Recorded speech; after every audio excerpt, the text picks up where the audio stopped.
अस्सलामुअलैकुम वरहमतुल्लाहि वबरकातुहू। नाज़रीन, इस्तक़बाल है फ़िक्र ख़बर स्टूडियो में। मैं रिज़वान अहमद नदवी मुल्की और आलमी अहम और ख़ास ख़बरों के साथ।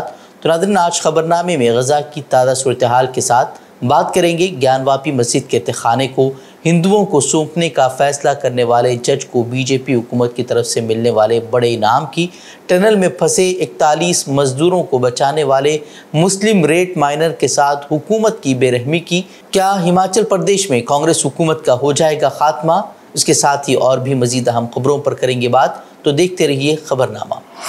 इजराइल ने जबरो इस्तिबदाद की हद पार करते हुए गज़ा के पनाहगज़ीन कैंपों पर वहशियाना बमबारी की है, जिसके नतीजे में ख़वातीन और बच्चों समेत 30 फ़लस्तीनी शहीद हो गए। गज़ा में हर गुज़रते दिन के साथ बमों के साथ भूख भी जान ले रही है। गज़ा में इसराइली दहशतगर्दी के बाद से भुखमरी की कैफियत शदीद तर होती जा रही है। बच्चे भूख और तग़ज़िया की कमी से मर रहे हैं।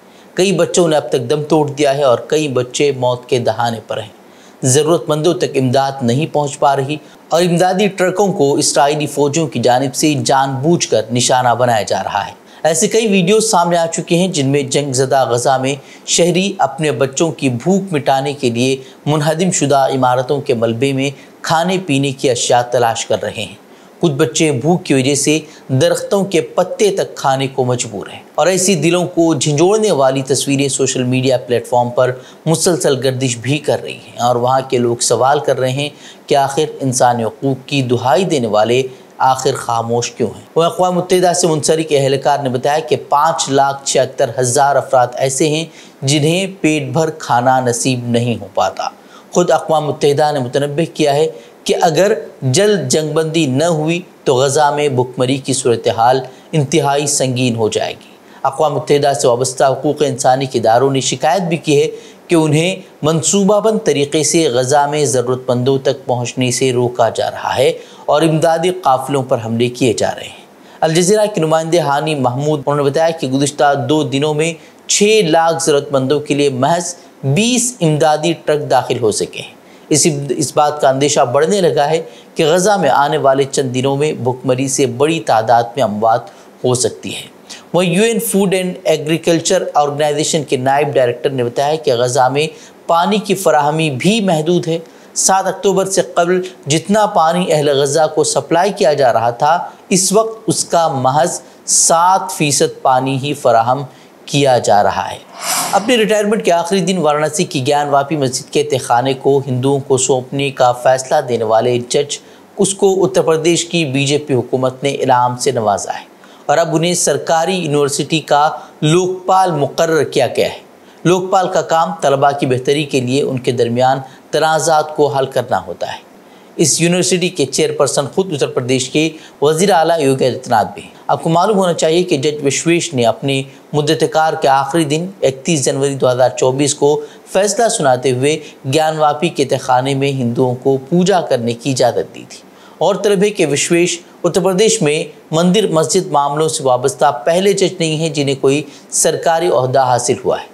इससे कबल अप्रैल 2021 में बाबरी मस्जिद इन्हिदाम केस में तमाम 32 मुलजिमान को बरी किए जाने के 7 माह से भी कम अरसे में रिटायर्ड डिस्ट्रिक्ट जज सुरेंद्र कुमार यादव को भी योगी आदित्यनाथ हुकूमत ने उत्तर प्रदेश में डिप्टी लोक आयुक्त मुकर्रर किया था। ज्ञानवापी, मथुरा और दूसरी तारीख़ी मसाजिद के बाद अब टीले वाली मस्जिद भी हिंदुत्वादी तंजीमों के निशाने पर है। हिंदू फरीक की अर्ज़ी पर अदालत में समाअत का रास्ता अब हमवार हो गया है। उत्तर प्रदेश की राजधानी लखनऊ वाक़े लक्ष्मण टीला तनाज़े पर सिविल कोर्ट ने बुध के रोज़ इंतहाई अहम फैसला सुनाया है, जो कि मुस्लिम फरीक के लिए एक शदीद झटका माना जा रहा है। दरअसल टीले वाली मस्जिद के ताल्लुक़ से मुस्लिम फरीक ने रिवीजन पटिशन अदालत में दाखिल की थी, जिसे खारिज कर दिया गया है। अदालत का कहना है कि हिंदू फरीक का मुकदमा काबिल समाअत है।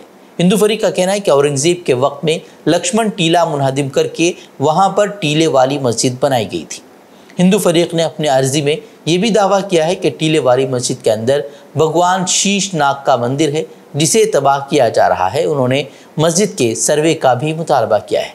बहरहाल, प्लेस ऑफ वर्शिप कानून की धज्जियां उड़ाते हुए अदालतों के हालिया फैसलों की वजह से हिंदुत्वादी तंजीमों के हौसले लगातार बुलंद होते जा रहे हैं और हर दूसरी तारीख़ी मस्जिद पर वो दावा पेश कर रहे हैं। और हैरत की बात यह है कि अदालतों का किरदार भी اب ان سب معاملات میں سوالات کے گھیرے میں آ گیا ہے۔ آپ کو یاد ہی ہوگا کہ اترکاشی کے سلکیارا ٹنل میں 41 مزدور پھنسے ہوئے تھے اور کئی دنوں کی مشقت کے بعد انہیں باہر نہیں نکالا جا سکا تھا۔ ایسے وقت میں 12 ریت مائنرز نے انتہائی سمجھداری اور محنت کے ساتھ ان کی جان بچائی تھی۔ ان 12 ریت مائنرز میں سے ایک تھے وکیل حسن۔ مزدوروں کی جان بچانے کے بعد سبھی ریت مائنر کے ساتھ ان کی بھی تعریف ہوئی تھی اور سبھی انہیں ہیرو کا درجہ دے رہے تھے، لیکن اب اسی ہیرو کے گھر پر ڈی ڈی اے نے بلڈوزر چلا دیا ہے۔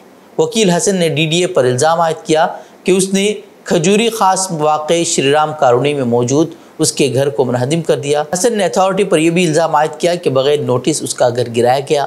وکیل حسن کے ساتھ بیٹھے 12 ریت مائنر میں سے ایک منا قریشی نے افسران پر پولیس تھانے میں لے جا کر مجرموں جیسا برتاؤ کرنے کا بھی الزام عائد کیا۔ ان کا کہنا تھا کہ پولیس نے وکیل کے نابالغ بچوں کو تھانے میں لے جا کر ان کے ساتھ مار پیٹ بھی کی ہے۔ ہماچل پردیش اسمبلی کے اسپیکر نے کانگریس کے 6 باغی ارکان اسمبلی کو نااہل قرار دیا ہے۔ اسمبلی اسپیکر کے اس فیصلے کے بعد ان ارکان اسمبلی کی رکنیت بھی منسوخ کر دی گئی ہے۔ یہ فیصلہ اس لیے لیا گیا ہے کیونکہ ان ارکان اسمبلی نے پارٹی کے جاری کردہ وپ کی خلاف ورزی کی۔ رپورٹ کے مطابق ان تمام ارکان اسمبلی کو دل بدل قانون کے تحت نااہل قرار دیا گیا ہے۔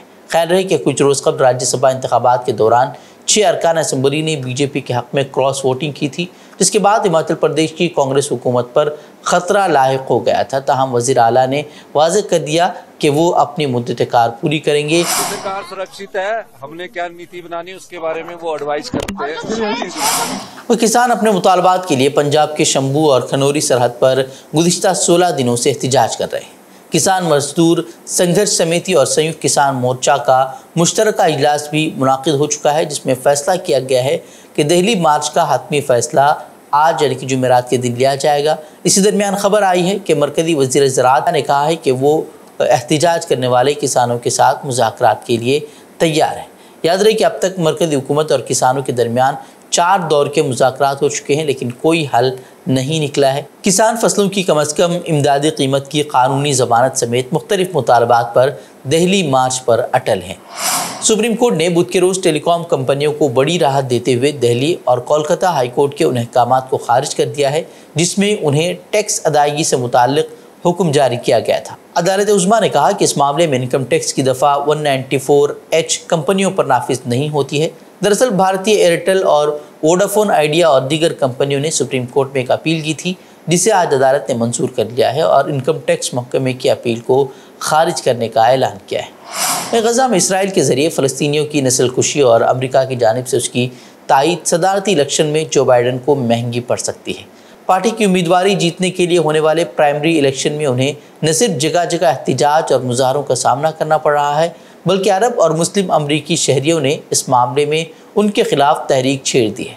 مشیگن میں جو بائیڈن کسی طرح ڈیموکریٹک پارٹی کے پرائمری الیکشن میں کامیاب تو ہو گئے ہیں، مگر مسلم عرب ووٹروں نے اعلان کیا ہے کہ وہ انہیں ووٹ دینے کے لیے پابند نہیں ہیں۔ مشیگن میں عرب نژاد امریکی شہریوں کی ایک مہم لسن ٹو مشیگن یعنی کہ مشیگن کی آواز سنو، اس تحریک نے صدر بائیڈن کے لیے اپنی حمایت واپس لینے کا اعلان کیا ہے اور غزہ کی جنگ سے متعلق ان کی پالیسیوں کے خلاف بطور احتجاج عرب اور مسلم ووٹروں سے اپیل کی گئی ہے کہ وہ پرائمری میں ووٹنگ کے دوران بائیڈن کو ووٹ دینے کے بجائے انکمیٹڈ یعنی کہ بائیڈن کو ووٹ دینے کے پابند نہیں ہیں، اس پر جو ہے وہ نشان لگائے۔ تو ناظرین، یہ خبریں مزید خبروں کے لیے آپ ہمارے ویب سائٹ www.fikrkhabar.com کی طرف رخ کر سکتے ہیں۔ ویڈیوز کے لیے ہمارے یوٹیوب چینل کو سبسکرائب کریں۔ تو ناظرین اجازت دیں، السلام علیکم ورحمۃ اللہ وبرکاتہ۔